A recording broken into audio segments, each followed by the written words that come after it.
Jai Shri Mataji, Victor. Hello, Shri Victor. Mataji, good morning, good morning, Good, good morning. good morning, and welcome to our viewers. And thank you very much for taking your time in a Sunday morning uh, Oh my, it's my to pleasure. to talk with us, sharing your experience. My brothers and sisters who are watching us, if you don't know Victor Vertuni, you don't know what you miss. So probably it's better to go to look for the other episodes and for his channel as well. Founder of the Theater of Eternal Values, Shri Mataji asked him to do that long time ago. I don't want to tell you because we are so old already. So we have about five meetings together, and finally we get to one of our um, special theme, which is the little history of Theater of Eternal Value, because we never managed to do everything. But because with Victor, I've done for the first time since I started this project short invocation, a short meditation, a short mantra. We will continue that good habit of us, and Victor will recite for us. We try to stay in meditation because it's not only an artistical act, it's a prayer act.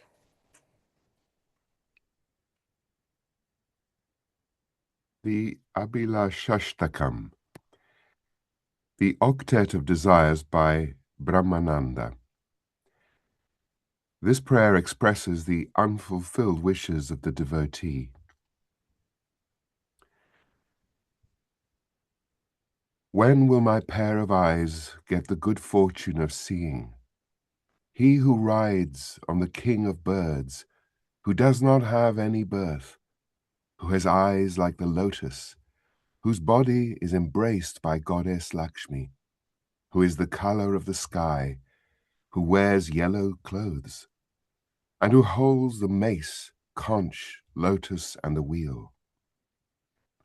When will I be able to sing praises and describe with meaningful words he who sits on the gem-studded throne below the wish-giving tree, which is placed in the ocean of milk, and who is embraced by the eyes of Lakshmi, and who is being praised daily by devas and saluted by great sages? When will I be able to hear sweet words from Lord Vishnu, who lives in the mountain cave on the shores of the Ganges, fearing the ocean of day, today life, and became a sage? For I always pray Vishnu by calling him Devesa and Ramesa. Devesa and Ramesa. When will he remove the cataract of ignorance, masking my vision, who lives in the lotus of my heart, like a bee always and is, worshipped and served always by me, by meditation, who exists like the shining light of the sun god, and who has feet that are worshipped by goddess Lakshmi? When will my mind become stable and get rid of fears of life, and remain isolated from the bonds of life filled with passion, become clean by meditation, by the holy and knowledgeable words of a teacher, and also become stably rooted in the holy feet of Lord Vishnu?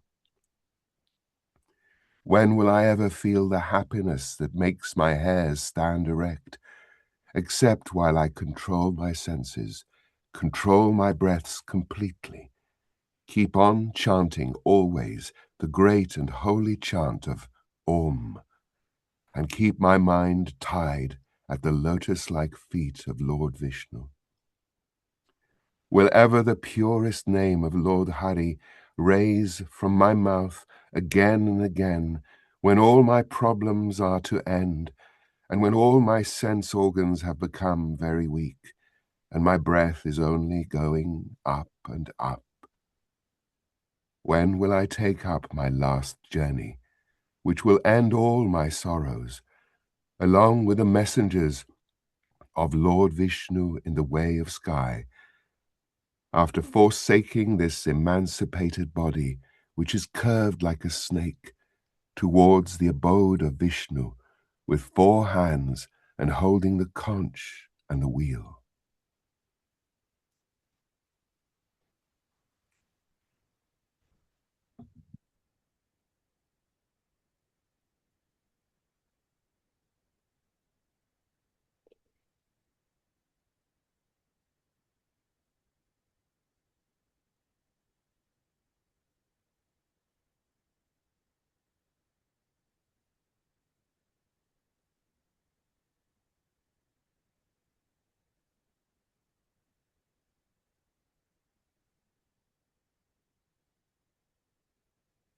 Those prayers are immemorable, old, and I believe time to time is better to listen a little bit or to read them a little bit. Yeah, yeah, yeah. We can find them. We can talk each other to make them available, or some of them. If you are interested, Victor and others, we can always make sure that someone will get it. The interest is I agree with you. I mean, I feel the easiest way would be to put them on a drive and share the drive link with people, because, you know, we are realized souls by Shri Mataji's grace, and we've received this connection with the divine.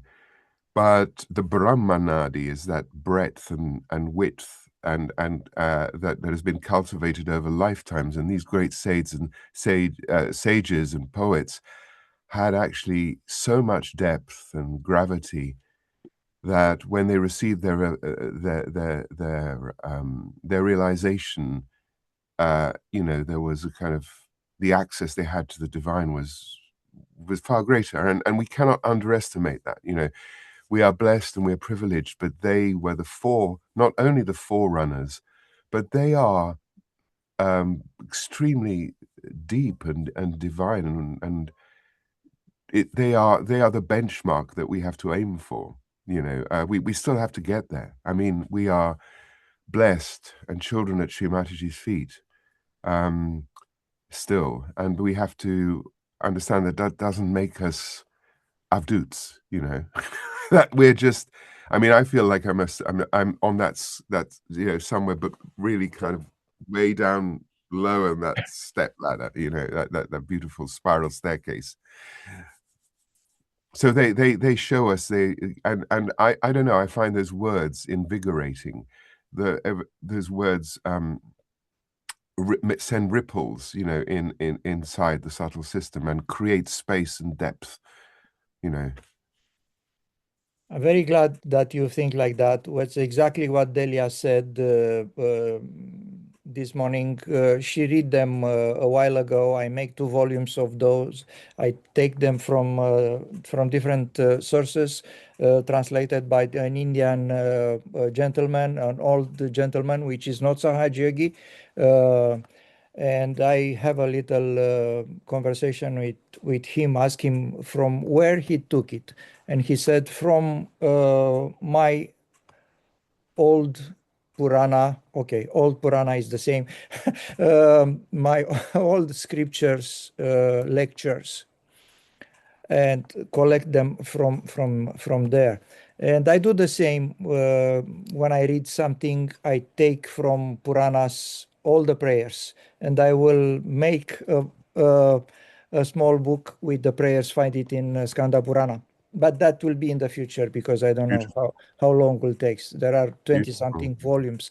Um, Yeah, I mean, also the language, the sheer language and poetry and metaphors and symbols that are used are so enriching and help to enrich our own vocabulary to describe our own experiences. I mean, the thing is, that's the whole point. The culture of the spirit is vast, you know, and it has to be communicated and you know, I mean, the beautiful thing about having realization and having vibrations is that you can select and distill what has been written and shared in the past and make your own personal how should we say you know, library or personal of things that resonate with you. I mean, there would be no point of going on living this life once you have realization if there's nothing to appreciate, to celebrate, to create, to share. I mean, the whole point is to give form to the formless and beautiful forms and take reference from the forms of the past. I mean, just take modern architecture. Modern architecture with its kind of rigorous rectangles and squares and minimalist leaves nothing or no space for aesthetics and beauty. I mean, you know, it's there's been a sort of decline, I feel, you know, very much, as there is an impoverishment in the angularity of language, which becomes just about transaction. It's a way of getting something done or getting something, you know. And the translation is modern. The translation is today one. It's a very contemporary English. And I'm again glad that you bring that into discussion. The fact that we have to listen a little bit more to be more careful with this kind of stuff and praise those guys as well, like Brahmananda, for example, because very rare you find a Sahaja Yogi humble enough to realize that those guys have to, no one, no mother in the same time as a guru come to them to give them rally. They have to work very hard to obtain that. So you are right. We are probably here. So we have to be a little bit more humble. Yes, Shri Mataji, give us realization. We are who we are, but we have to go sometime to listen a little bit more. And I'm congratulate myself that I ask you to do this recitation, this prayer, because for a second before I ask you, I forget you are not only an actor but and a singer, but you are a director as well. And in my mind, I said, okay, let's tell to Victor if he gets all the points there. So the octet, as it is, there are obviously 8 verses and 7 of them are question marks. So Victor get it straight away. He probably read it just once, boom. It was a And cold reading. It was a cold reading. First time. that's exactly what I like it. I don't like, that's me. I don't like interpretation with too much emphasis. So the cold reading, but the right one. So all the 7 verses are question mark. When I will ever feel the happiness? When will my mind become stable? And finally, in the last one, you have the answer. When I will take up my last journey. What more you want? Thank you very much, Victor, for that. My pleasure. My pleasure and Let's honor. let's go in the and we will probably continue because we we have a lot of material. Um, we own you, dear people. The story of theater of eternal value will be as objective as we can. I mean, Victor, but we are not afraid about subjectivity. We are human. He will tell the story as he remember. So I couldn't wait to listen to that story. So Victor, please tell us everything you remember about the beginning of Theater of Eternal Value, how Shri Mataji asked you. I will. I will. Could I just request you to give me the status to be able to share something? Because I do have a couple of pictures. Absolutely, absolutely. Um, Let's hope host tool for share. Okay. Um, all participants can share. So should you be able to do it now? Let's try with something just to make sure that we are on the right track. okay. Well,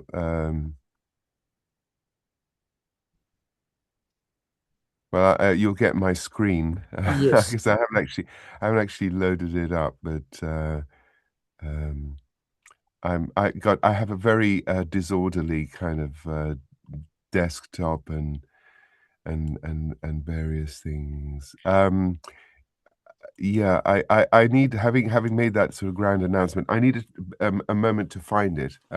So what I'll do is I'll stop sharing and dive straight in. If you don't mind, I'll bring it up on the screen as we speak. If Not that's okay. not a problem. Do you want to stop audio, video, whatever? You need few minutes. What you want? A pause. Can we have a pause? Um, we No. can stop the recording, but we'll make our session today into. No, we can just stop the. I will try to put some music. If I I put, no, can you? yeah, yeah. I know another way of doing this because I just put it up um, on Facebook, so I know exactly how to get hold of it fast. Let me Okay. just give me a second.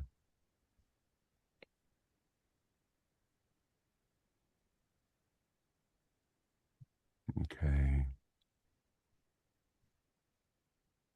All right.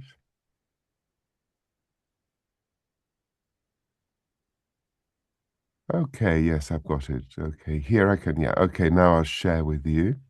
Mm-hmm. Share, share, share. Window.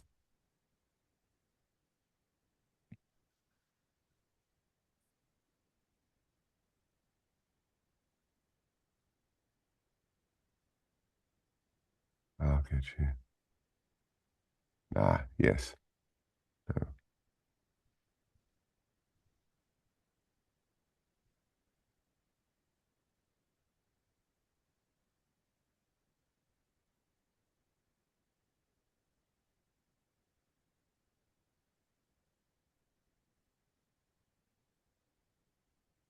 Yeah, I don't know if you can see it, but hang on a second. I see your screen. Mm-hmm. Probably you have to go from there to choose one of the. Yeah. It'll be worth it. It'll be worth it. No worries. Okay. Can you see the entire screen there? Yeah. No, now I Can everything. you see the photo? No, everything disappear now. We are the same as before sharing with us on the screen.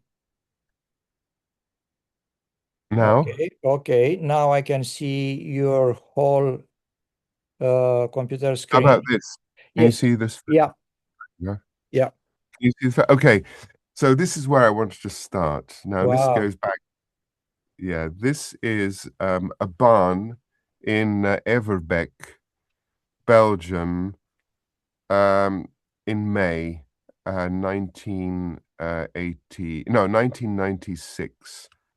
This is a group of actors, dancers, directors, actors, would-be actors.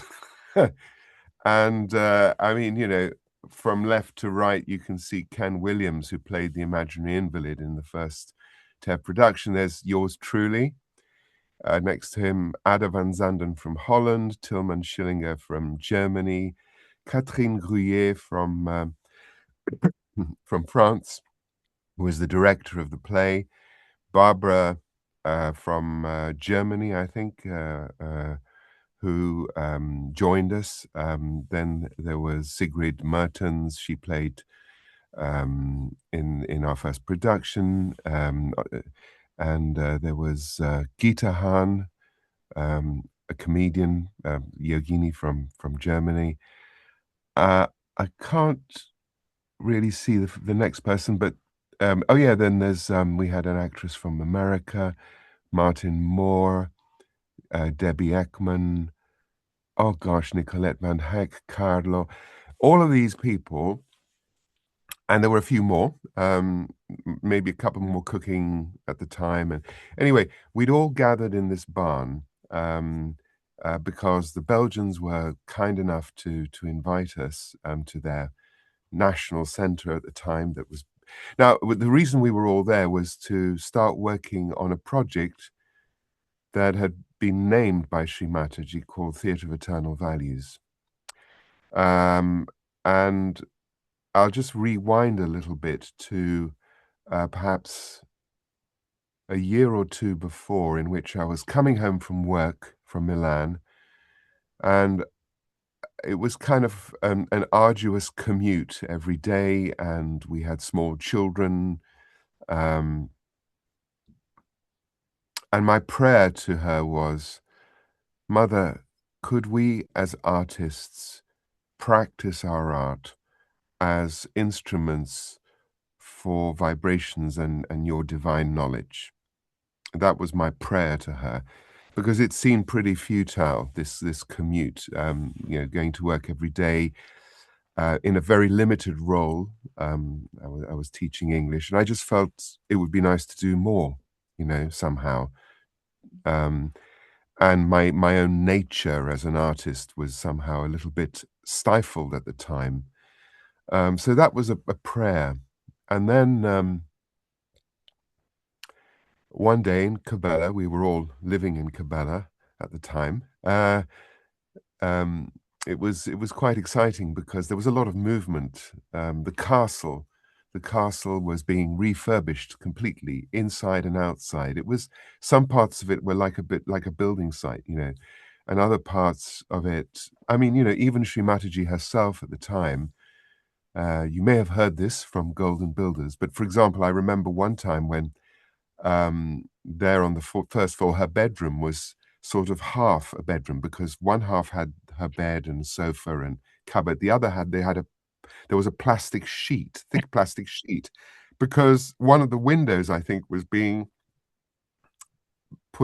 fixed, and it was like there was kind of debris and rubble on the other side. But Sri Mataji was living in the house as it was being restored. And I remember we were gathered around her watching a movie on TV, and these were the kind of things that happened. And then things got, there were sort of literally dozens of Golden Builders working, plasterers, plumbers, bricklayers, carpenters, woodcarvers from Russia, builders from Poland and Romania, and all of this was happening at the time. And we were about 7 couples with small children running around the place, in this kind of, I don't know what you could call it, a unique situation. The pots that were used for cooking meals were not small little pots on the stove. They were gigantic cauldrons, and occasionally Shri Mataji would cook, for everybody, or show our wives how to cook. She'd come down from her kitchen into the mezzanine, and all the women were around her chopping vegetables and cooking. So all these wonderful things would happen. And one day, towards the end of the whole thing, Mother turned her attention to the decorations of the inside. And Mother had bought paintings, and paintings also had been, given at pujas, and she was deciding where to place them, and she asked them to be brought before her. And so we carried in these frames, and held them before her, and she was looking at them, and then she turns to me and she says, "Why don't you form your own theatre company?" All of the sudden, And out all of of a the sudden, blue. well, yes, I think she probably, yes, because there was an ongoing conversation, I think, that had begun somewhat earlier about what play to perform for Sahasrara Puja, to write. Mother wanted me to write plays, and and and um, and so this was kind of, there might, some. This was an ongoing subject, if you like. So she said, "Why don't you form your own theatre company?" And my first response to her was, "Well, Mother, do you mean for pujas, or do you mean a real theatre company?" And she said, "A professional theatre company to the highest standards in every department." You know, this was her answer. And then I had this thought, which I didn't actually give voice to. I didn't say it, obviously, but was, how can we finance it? How can it be financed? This was the big question, in my mind. And she, as though she read my mind, she started speaking about, looking at the painting and speaking about the artists and saying how artists had sacrificed their lifetimes to give beauty, and raise people's attention above material things, to give them a sense of something subtler. This was the what, and she said, but they were often neglected. People didn't appreciate what they were doing until after they had died.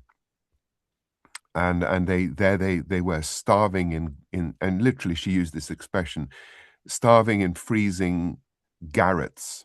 A garret is an attic, and they died unknown until somebody discovered them later on and made fortunes from their artwork. And then there was this pause, and she said, "But not anymore, not in this lifetime." And I immediately, that for me, that was an answer, which was, it's tough, but it has a value. And the divine at that moment was recognizing the value of the toil and sacrifice of artists in all time. And it was also a message, not in this lifetime, somehow to go ahead, that the money would come, or the means would come to be able to pursue it. So, um, that was, and then she went on, and said, "You need to think of a name for it." So I went off, and was figuring out names for it, and I came up with something, Satya Yuga Theatre. I thought that was the kind of the idea, being in this kind of environment of Sahaja Yoga and all that. Also, some years earlier, there had been a production, Peter Brook's production of the Mahabharata. So I kind of got into that vein. Anyway, the next time, a few days later, when I was up again in the living room, she said, "So, what have you come up with?" Literally. And I said, "Well, Satya Yuga Theatre, Shri Mataji."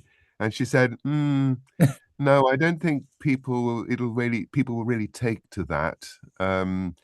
And then she started. I said, "Well, Mother, could you?" She said she was kind of waiting for me to come up with some. I mean, in that moment, I asked her. I took the opportunity. I said, "Mother, we'd be so honored if you would choose a name for it." And she said, "Let's see now. Warriors of peace, peace warriors." And she said, "No, people might get the wrong idea." I think she was referring to the word warrior, that they might misunderstand that.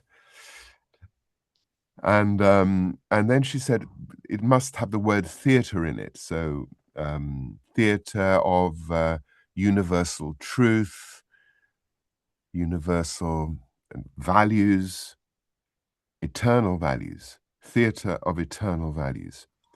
And that was the name. So was So a then, brainstorming Shri Mataji by herself, yeah, trying to find the perfect words to define the company.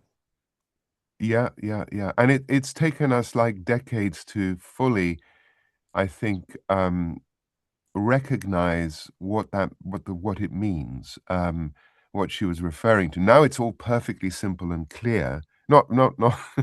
I mean, it sounds, but to me, the name reflects the eternal values that are within the subtle system. So, to give that the basis of creativity, nirmala, creativity is innocence. And then the basis of artistic creativity and aesthetics is the nirmala vidya, is the pure knowledge. So the knowledge that is rooted to um, the divine knowledge, if you like, and creativity and beauty, the manifestation of dharma, if you like, and also somehow nourishes and gives well-being. It's and is and creativity that is sustained by well-being, and also creates balance and creates um, a beautiful culture in our society and manifests, in our civilization. So, and the Guru Tattva, as well, the value of dharma and discipline, um, and then creativity, if you like, in the social sense, in um, reflecting the spirit and awakening people's spirituality, but also in some ways representing the battle between good and evil, so that the idea of responsibility and caring for others is also manifested. So the relationships, father, son, mother, daughter, society, brothers, sisters, that all those relationships are somehow there, and then the value of responsibility and social responsibility and engagement in the heart, the right heart, the confidence to express oneself from the center heart, to affirm those values, and the Vishuddhi, which is inclusiveness, the ability, of course, to express all the nuances of of emotions, of feelings, of ideas, all of that, but also a sense of inclusion. So, Theatre of Eternal Values has always been about tried to be multicultural, tried to sort of gather together um, different art forms and different cultures and different human dimensions, if you like, and express them. And the value also of um, of compassion, the value of forgiveness, of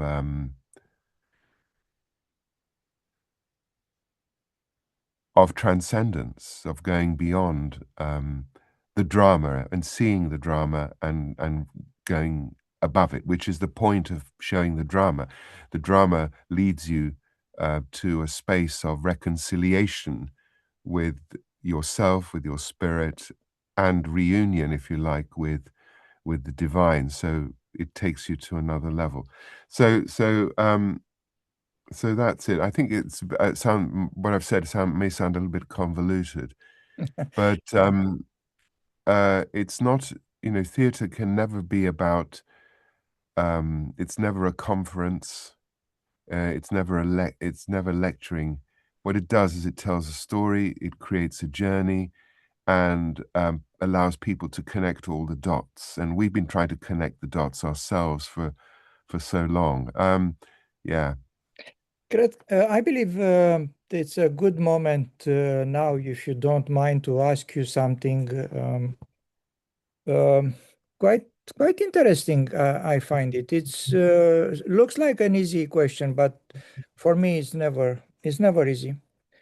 Victor, we know the art have to be easy to understand, but deep enough to move. Entertaining, but also make you think. Um, Starting from here, can you give me a short answer, if it's possible? And I really want to be short, not because we don't have time, no, but because I want to be condensed. What is art?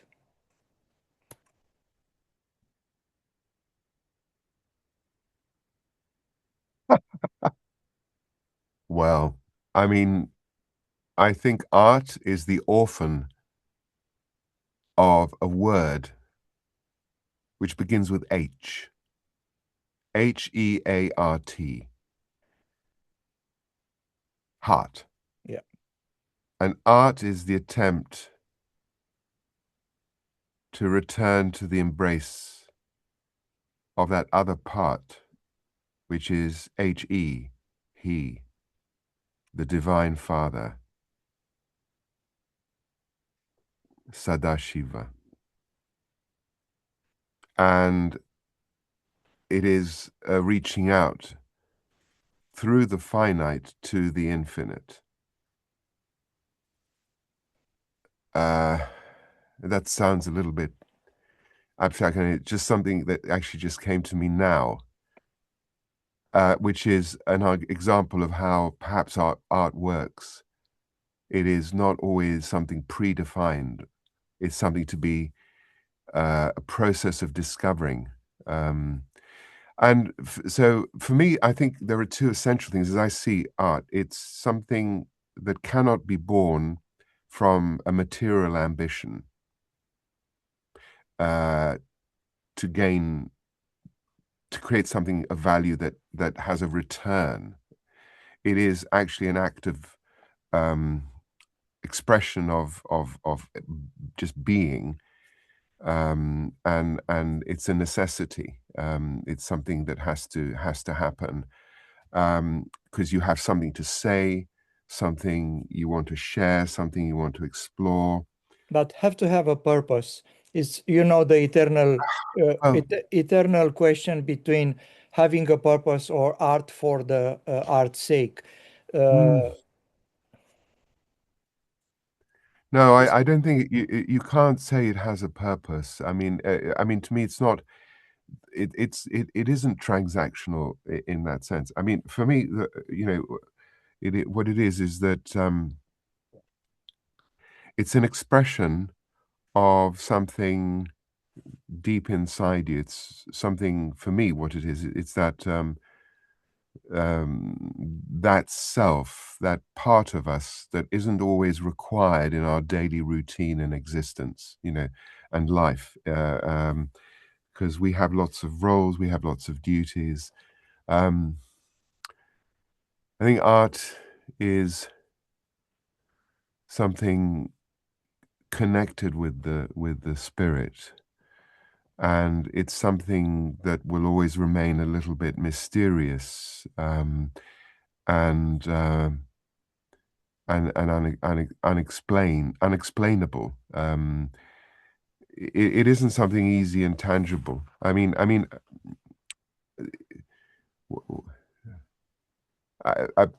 idea of doing something. I mean, for example, it's not. For example, if I'm composing a song and I'm then singing it, I'm not aware that this is art. Um, for me, it's kind of something that I need to do, regardless of my skill, regardless of what people will think about it. It's something that I need to do. It's like there's something inside that needs to get out. Um, the and I don't know. It's not easy, Daniel, I know it's to not easy. I know it's not put it easy. into And words. sorry, I don't want to put you I, in a difficult position. All of us are in this difficult position because it's very difficult to define art, let alone the fact that the term art, it's a new one.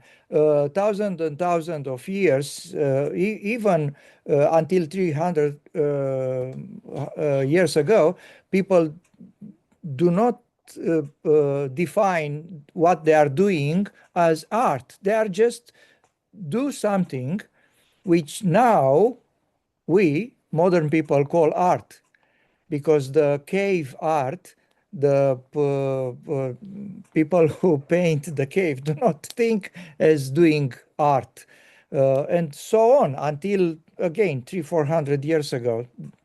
uh, yeah, Cinquecento, they don't think they are doing art. They just paint something. We call that art. So now we start to conceptualize this term. So um, it's yeah, it's not. You can find words, but I tell you, the definition won't generate it. It won't help anybody to create. no, And it's a discovery that sometimes can be guided, and you can learn skills the that allow definition you to express. the definition is not I, for the creator. The definition is for the consumers.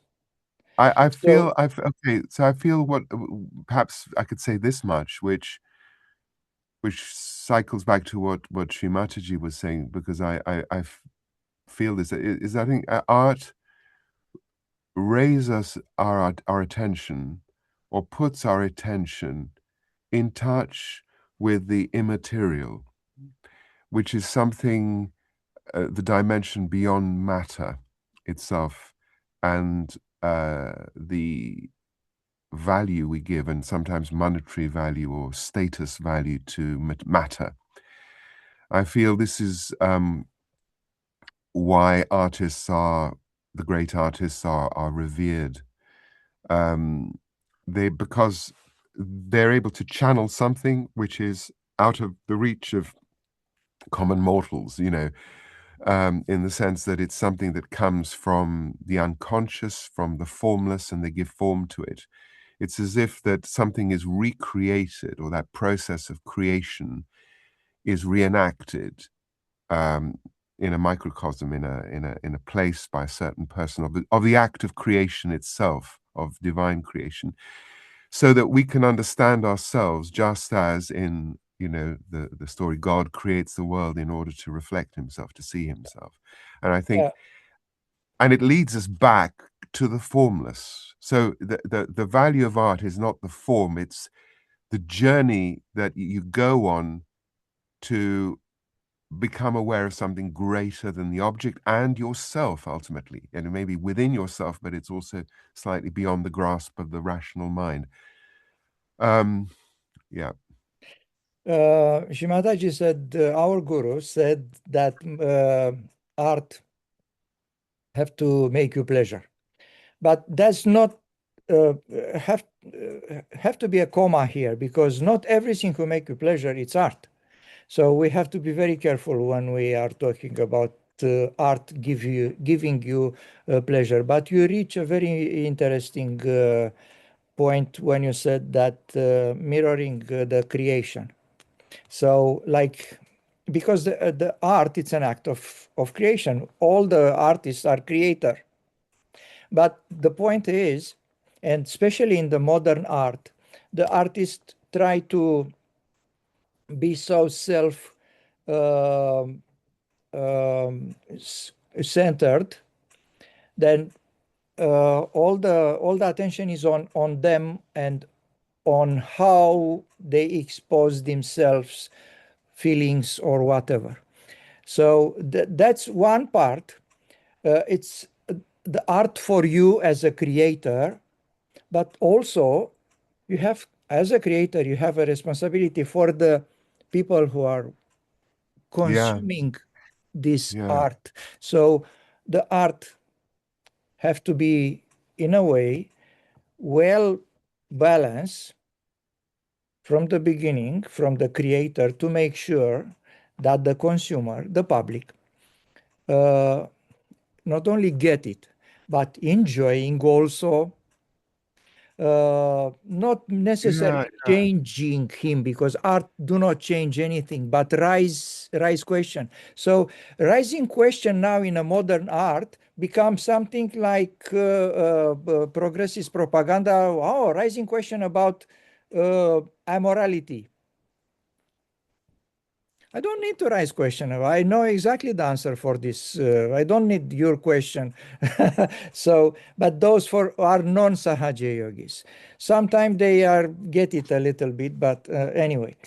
I Uh, think what it is, yeah, no, if I can come in there, I think I agree with what you're saying in the sense that my feeling is that, you know, all too often you go to an exhibition or you go to the theater yeah, and you see, you know, the rubble of the demolition or the deconstruction yeah, um, of something that you know, which you know is the representation of the kind of chaos and the angst of the world that we live in, yeah, which is fair enough. I mean, but what you don't get, and I feel this is what an artist is. He's not just a revealer, but he's a healer as well. The healing part is not there.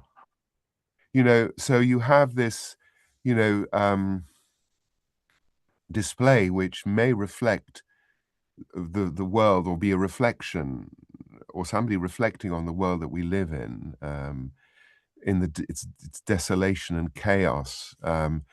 But we are left there in the wilderness without that golden thread that William Blake was talking about. I will give you the end of a golden thread that will lead you to heaven's gate. And you know, Blake also represented the social conditions in which people found themselves at the beginning of the Industrial Revolution, the alienation, the poverty, the brutality, the callousness, um, the harshness of life. He represented it, but he did it in a form that was also comforting. There was the comfort there. There was the ointment. There was the elixir that would revive us. And that, for me, is what is forgotten. That artists are healers. They should be healers because they have access to the Amrut from time to time. There's so many poets, I mean, Rumi or Kabir, and I mean, so many of them who have a dialogue with the divine, and you feel that they express the fact that they feel like estranged children. You know, when will I reunite with you? When will I be back in your grace? yeah, That's their pure desire, which leads me back to that word of art being separated from the HE of heart. There's that element of trying to bring wholeness back, to reconnect that part of us that is separate and reintegrate it into a world that makes sense and gives us a wholeness and sense of completeness. And artists at different times in different ways, the great ones, represent the drama, but also the return and the homecoming, or at least they suggest that in the process of their music. And I feel this is the at the end of a performance, there should be a sense of relief and release, release and relief, release of the burden of existence, and relief and hope, um, and renewed belief, you know, in there being, at least there being the possibility of a homecoming. And now this is even in some modern playwrights. I think of Samuel Beckett, you know, and Endgame or Waiting for Godot, that are extremely bleak and minimalist. But he was a true artist because somehow at the end of it, after this sort of deconstruction of everything, there is a space left when you walk away from the theatre, at least for me, in which for me, it was an epiphany because I thought everything is false. Nothing has any sense in it. It's, um, and we, the question is, does God exist? Is there? And then the answer comes in that space, rises within you, and you feel your spirit, which is that part of God. Everything has those layers and illusions have been removed, and then what are you left with? That essential part of yourself, which you're there. So he is, let's say, different. He's a master. He's not doing anything gratuitously. He's taking away our familiar reliance on the conventions and orthodoxies and, sort of fallacies that we all live with and illusions. But there isn't a void. It isn't, you're not just left in a void, you're suddenly have a sense of something greater than yourself. I mean, but not all modern art is like that. I mean, or theatre, it's often aggressive. It's often a real, how should we say, attack. I would say. You kind of feel, and exhibitionist. yeah, it is, and self-referential and Yeah. and destructive. So for me, the revealer, the artist, which is revealing something, a revelation, is also a healer. There should be the healing, the element and dimension of healing, which is so lacking, and which is why I return again and again to William Blake and the Songs of Innocence and Experience, which are the medicine cabinet for my soul, and that's why, let's say there is sometimes these great works of art are conduits. They are little keys to something greater. You come back to them again and again. I don't want to sounds like draw a conclusion, but listen to you. I realize that maybe I was thinking even before, but that the art, the true art, the one who move real and also give you pleasure and force you to go deep, is the one with God in mind. Because today prayer we start our meeting, it's a form of art, but the author, which was a great saint, which probably some of us will reach that point in several lives, hopefully. He didn't want to do art. He just want to pray God. That's all. If you have God in your mind, doing any form of art, just doing without thinking that this painting will go to an exhibition and people will enjoy it or not and make some money, or this movie will go to Cannes. You just do it, trying to set something. That's why I said have to have a purpose, because even praying to God, it's a purpose by itself. Sure. By purpose, I didn't mean that you have to make money and or to be successful or to teach some auditorium something. Anyway, for me it was a great divagation. I'm not sure it was for you. It was a challenge. I didn't plan it, believe me.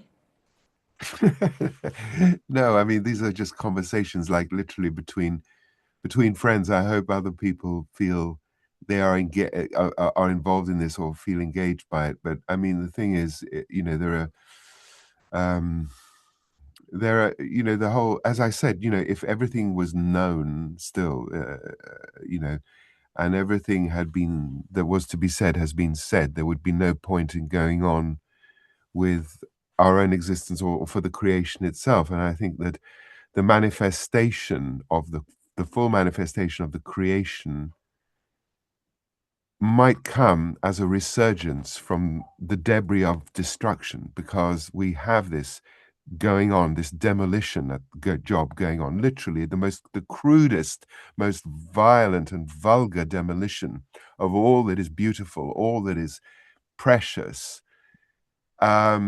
before people's eyes, because we have been so blind in the past and that we haven't realized or been able to discriminate and see those people who have genuinely good intentions from those who haven't. Yeah. And this must become, we're seeing it all going on right now. But from that, there will be a rebirth. First of all, inside us, and then it'll take a beautiful forms. It must, and that's what I believe. I mean, William Blake's words always resound in my mind, and I put them in every concert. Is it comes from A Little Girl Lost, and it's right at the beginning. It says, "In futurity, I, prophetic, see that the earth from sleep, grave the sentence deep, shall arise and seek for her maker meek, and the desert wild become a garden mild." So, you know, he never gave up hope, and he dedicated his life, and he tried to create beauty in his very small, in a huge way, but not many people saw it at the time. But that was his vision, and we must carry on and perhaps find more and more creative ways to echo what he was saying. I was reflecting the other day, and meditations are deeper these days. I don't know if you find the connection here is somehow easier to reach and more expansive, and you suddenly feel, yes, you understand this thing about what really matters is who you are, what you are, the awareness that you have, not what you necessarily do or achieve. But when you are in that state, you realize it can't be just for you. It has to be shared. And I come back to Blake and his vision, which is very different from other artists, and even other prophets, I would say, is that whereas, a lot of the previous saints and prophets, and even in this poem that we read this morning, it's about I want to dissolve into the all, but it's still about I want to dissolve into the all. But Blake tells us he shows us what the all is. The all is the sum of those drops that have dissolved into the ocean, and the ocean is made up of all those drops, and therefore it's there's the collective dimension of this self-realization, that it is a collective consciousness, and that consciousness is made up of the collective of all the consciousnesses that have merged together in this oneness. And so he really is, in that sense, quite unique. But we must remember that he is prophesying the advent of an avatar, Shri Mataji, Nirmala Devi, who will give en masse and collective self-realization. So in the predecessors were speaking to the seekers of the time, focus on yourself, your inner self, your own soul.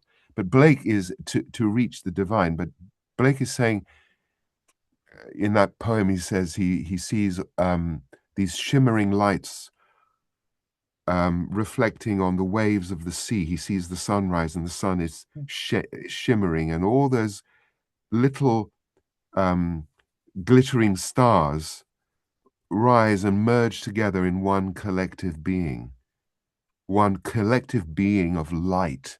And this collective being of light embraces him there on the seashore while he's meditating, and he dissolves. all his clay, all his physical body is dissolved, and he merges into this being. But he gives that, it has a form, and it has um, a form that includes all the other forms. So it's a very beautiful vision. It's a very beautiful vision. It's not the individualistic, I mean, Buddhists, when you get your nirvana, then you become bodhisattva. You Yeah. go into the world and you spread it, and this is the part, even as we get older, 60, 70, we know and we experience every time we go to a public program and we raise someone's kundalini, or through us the energy raises the kundalini of someone. It's a greater joy than anything. It's a greater joy than any pleasure and even any performance. That's the supreme form of creation from us as human beings. Yeah. Gosh, I'm sorry to get into a bit of. I hope it's not a rant, but for me, it's something I passionately believe in, and feel and experience. The art of life, the art of the living, and the art, I suppose, of giving rebirth, which is the Victor, supreme art of the divine. uh, uh, I don't do it on purpose, but in the end, this is the real purpose of our meetings, not only with you, but with everybody. Again, I promise I don't do it on purpose. We start from something very mundane, or Oh, kind of. I mean, what year happened that? Who is in that picture? We do that and that, starting with. But in the end, this is all about. And also, this kind of discussion, I'm not sure about you, I'm not sure about our viewers, but for me, give me a meditative state. yeah, I feel a lot of cool vibrations, I have to say, at this moment as well. Yeah, I mean, it's a pleasure to talk about what matters most, at least, ultimately. Yeah. Yeah. I know that your time is limited. I know we just started with the history of Theater of Eternal Value. You told me already a few very, very interesting stuff. I'm not sure if those are recorded about you have that story about Shri Mataji's brainstorming about the name of the. Yeah, Yeah, the thing about it, is that for the next 3 years, Shri Mataji gave very precise um, indication. indication to us about everything, and she wanted the talents of Sahaja Yoga. She said there are many people who should join you. There are many talents in Sahaja Yoga. And Mother didn't speak about countries. She spoke about Sahaja Yoga, so the Yeah, world Sangha. So immediately one understands that it's inclusive, multicultural. Um, Mother, you know, gave gave the play, Molière, who's a great realized soul, and she wanted it to be a comedy, yeah. um, and she gave, she the casting. She also I brought the various candidates to her, and she chose the members of the cast, the roles they would play, and I did that 2 or 3 times when we She had to have was a the renewal. she was the director initially, eh? Yeah, the artistic director, she wanted costumes to be hand-stitched, scenery to be built by carpenters. She wanted music. She said there should be music. She mentioned some of the great composers, and surprisingly, I mean, of course, I think it was Mozart, Beethoven, but also Wagner. This will Oh, surprise everybody. Wagner. She said, okay. yeah. And, and we've always had, in every international production, live music. as well. We've had musicians on stage, not necessarily not playing Wagner, to be Yeah, honest, yeah. but a live music. And the other thing, most importantly, when we went, we went to India eventually, and that was a huge. I mean, one program is not enough to talk about it, but there is an amazing story there in India because there is something very special happened. I think everyone in Sahaj Yoga But needs to know about, next and time, very, yeah. But next time, yeah. um, But next time we'll keep again the suspense for we the next keep the episode. suspense. Again, we don't plan it. I know you don't believe us, but I want to not to jump straight away to India because we are still before 1996. We are still in the first form of creation from Shri Mataji. And probably next time, because I'm passionate about timelines and putting the right thing in the right place, just because it's easy for us to follow the story, Yeah, just because of that. um, you're right. so we have to start next time with the real beginning of, yeah, Yeah, because yeah. so far is just in words, but now we start with facts.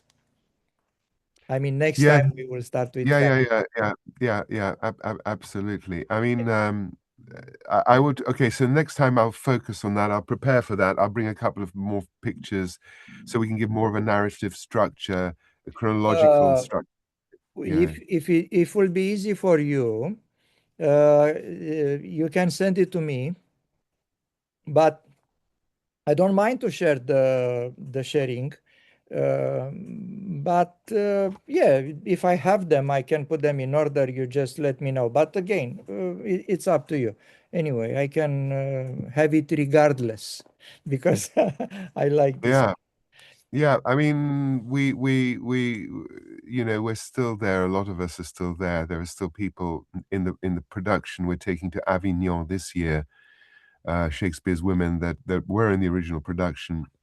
Okay. And we do want to also open the gateway for younger generations, but on much safer ground, with Hmm. much more stability and a better platform that gives that dignity and sustenance to the artists who create the art. So to support art, you need to support the artists, and we Yeah. need to have that in place Yeah. as well. So yeah, Daniel, I mean, it's been great talking to you. And there's also, I have to say, everybody, Daniel is also in the story of Tev, and he has an important part to play. And I'm not we will sure how reveal that important, next but time. yeah, We I'm will glad, reveal that and next time. I'm glad and I'm honored that I'm a little bit in the story. I hope you don't go too much in that one. I was uh, about there No, somewhere. it's historic because it came at a historic moment of Yes. transition also for your country and in our growth. So there's a lot of it is a story worth telling from its historical importance as well, I think, on a Yeah. broader level. Yeah. All right, grand. Next time, guys, yeah, we go further, I promise, with pictures and other stories. So for the moment, I want to thank you very much, Victor. We talk a little bit later about when we will meet next time after we stop the recording. And also, I want to thank you, good people, for watching us. And if you have some comments, especially about our divagation about the art, uh, Tangents. I'm quite open to that. Uh, Look yes. at this. It's not a straight line. The No, way, you know, nothing is a straight line. It's not even a circle in the nature. It's an ellipse. So it's not right, a, so all the curves, it's not part even of the circle. It's a part of the ellipse. So that's the exactly. nature. That's God. Okay, Jai Shri grand. Mataji, Victor. Jai Thank you Shri very much. Mataji.